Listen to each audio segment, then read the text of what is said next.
ಓಕೆನಾ? ಗೊತ್ತಿತ್ತಾ? ಇಲ್ಲ, ಚಾನ್ಸೇ ಇಲ್ಲ, ನೋ ವೇ. ಬಿಡ್ಬೋದು ನೋಡಿ. ಇದಕ್ಕೆ ನಾನು ಅರ್ಧ kg ರವೆ, ಮೀಡಿಯಂ ರವೆ ತಗೊಂಡು ಕಮ್ಮಿ ಉರಿಲಿ ಸುಮಾರು ಒಂದು 1/4 ಗಂಟೆ ಆಗೋವಷ್ಟು ಕೈ ಬಿಡದಿರ ಆಡಿಸ್ತಾ ಹುರ್ಕೊಂಡಿದ್ದೀನಿ. ಮತ್ತು ಅರ್ಧ kg ರವೆಗೆ ಒಂದು 1/4 kg ಅಷ್ಟು ಸಕ್ಕರೆ, ಅದನ್ನು ತಗೊಂಡು ಮಿಕ್ಸಿನಲ್ಲಿ ತರಿ ಪುಡಿ ಮಾಡಿ ಇಟ್ಕೊಂಡಿದ್ದೀನಿ. ಮತ್ತು ಇದಕ್ಕೇನೆ ತುಪ್ಪದಲ್ಲಿ ಹುರಿದಿರೋ ದ್ರಾಕ್ಷಿ, ಗೋಡಂಬಿ ಅದನ್ನು ಪೀಸ್ ಮಾಡಿ ಹಾಕೊಂಡಿದ್ದೀನಿ. ಮತ್ತು ಏಲಕ್ಕಿ ಪುಡಿ ಇಷ್ಟು ಅಳತೆಗೆ ಒಂದು 4 ಏಲಕ್ಕಿ ಪುಡಿ ಮಾಡ್ಕೊಂಡು ಹಾಕೊಂಡಿದ್ದೀನಿ. ಈಗ ನೋಡಿ, ಇಷ್ಟು ನಾವು ರೆಡಿ ಇಟ್ಕೊಂಡ್ರೆ ನಿಮ್ಗೆ ಯಾವಾಗ ಬೇಕು ಅವಾಗ ಮಾಡ್ಕೋಬೋದು ರವೆ ಉಂಡೆ. ಈಗ ಬನ್ನಿ ಹೆಂಗೆ ಅಂತ ನೋಡೋಣ. ಮೊದಲಿಗೆ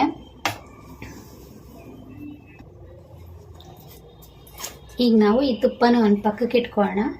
ಈ ರವೆನ ಇದಕ್ಕೆ ಹಾಕ್ಕೊಳ್ಳೋಣ. ಒಂದು ಅಗಲವಾದ ಒಂದು ಪಾತ್ರೆಗೋ ಪ್ಲೇಟ್ಗೋ ಹಾಕ್ಕೊಳ್ಳಿ. ಇಷ್ಟು. ಈಗ ಇದಕ್ಕೆ 1-2 ಸ್ಪೂನ್ ತುಪ್ಪ ಹಾಕ್ಕೊಳ್ತಾ ಇದ್ದೀನಿ.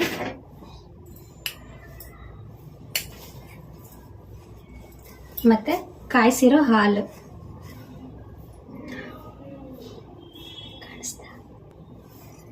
ಈಗ ಕಾಯಿಸಿರೋ ಹಾಲು ಹಾಕ್ಕೊಳ್ತಾ ಇದ್ದೀನಿ. ಒಂದು 1/4 ಗ್ಲಾಸ್ ಸಾಕು. ಹಾಲು ಹಾಕೊಂಡ್ಮೇಲೆ ಮೊದಲಿಗೆ ಎಲ್ಲನೂ ಮಿಕ್ಸ್ ಮಾಡ್ಕೊಳ್ಳೋಣ ಚೆನ್ನಾಗಿ. ಹಾಲು, ರವೆ, ತುಪ್ಪ ಇದೆಲ್ಲ ಮಿಕ್ಸ್ ಆಗಲಿ.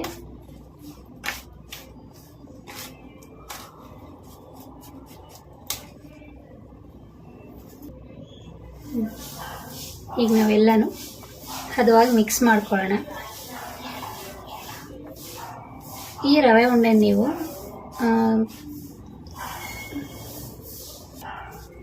ನೋಡಿ ಕಲಿಸ್ತಾ ಅದು ಈ ಹದಕ್ಕೆ ಬರುತ್ತೆ.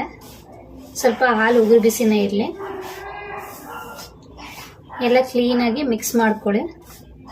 ಜಾಸ್ತಿ ಹಾಲು ಹಾಕ್ಕೋಬೇಡಿ. ಮತ್ತು ಇದಕ್ಕೆ ನೀವು ಬಾದಾಮಿನೂ ಹಾಕ್ಕೋಬೋದು, ಪೀಸ್ ಮಾಡಿ ತುಪ್ಪದಲ್ಲಿ ಹುರಿದು, ಅದು ಚೆನ್ನಾಗಿರುತ್ತೆ ಬಾಯಿಗೆ ಸಿಕ್ಕಿದಾಗ. ಮತ್ತು ಮಕ್ಳಿಗೂ ಏನಾದರೂ ಸ್ವೀಟ್ ತಿನ್ಬೇಕನ್ಸಿದ್ರೆ ಹೊರಗಡೆಯಿಂದ ಏನಾದರೂ ಮಾಡಿಕೊಡೋ ಬದಲು ಇದೇ ರೀತಿ ಮನೇಲೇ ನೀವು ಮಾಡಿಕೊಡ್ಬೋದು. ನಾವು ಹಬ್ಬಗಳಿಗೆಲ್ಲ, ಗಣೇಶ ಹಬ್ಬ, ಗೌರಿ ಹಬ್ಬ, ಲಕ್ಷ್ಮೀ ಹಬ್ಬಕ್ಕೆಲ್ಲ ಈ ರೀತಿ ಒಂದು 3 ದಿನ ಮುಂಚೆನೇ ಮಾಡಿಟ್ಕೊಂಡ್ಬಿಡ್ತೀವಿ. ಹಾಗಾಗಿ ಹಬ್ಬದ ದಿನ ಬೇಗ ಮಾಡ್ಕೋಬೋದು. ಉಂಡೆ ಬೇಗ ಮಾಡಿ ದೇವ್ರ ಮುಂದೆ ಜೋಡಿಸ್ಕೋಬೋದು.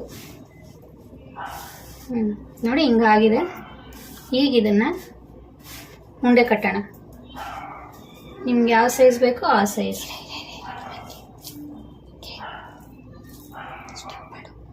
ಮಾಡ್ಕೊತೀನಿ. ನೋಡಿ, ಉಂಡೆ ಕಟ್ತಾ ಈ ಹದ ಬರುತ್ತೆ. ಈ ಸೈಜ್ ಉಂಡೆ ಆದರೆ ಸಾಕು. ನೋಡಿ, ಈ ಸೈಜ್ ಉಂಡೆ ಮಾಡ್ಕೊಳ್ಳಿ ಸಾಕು. ಒಂದೊಂದೇ ಮಾಡ್ಕೊಂಡು ಜೋಡಿಸಿಟ್ಕೊಳ್ಳೋಣ.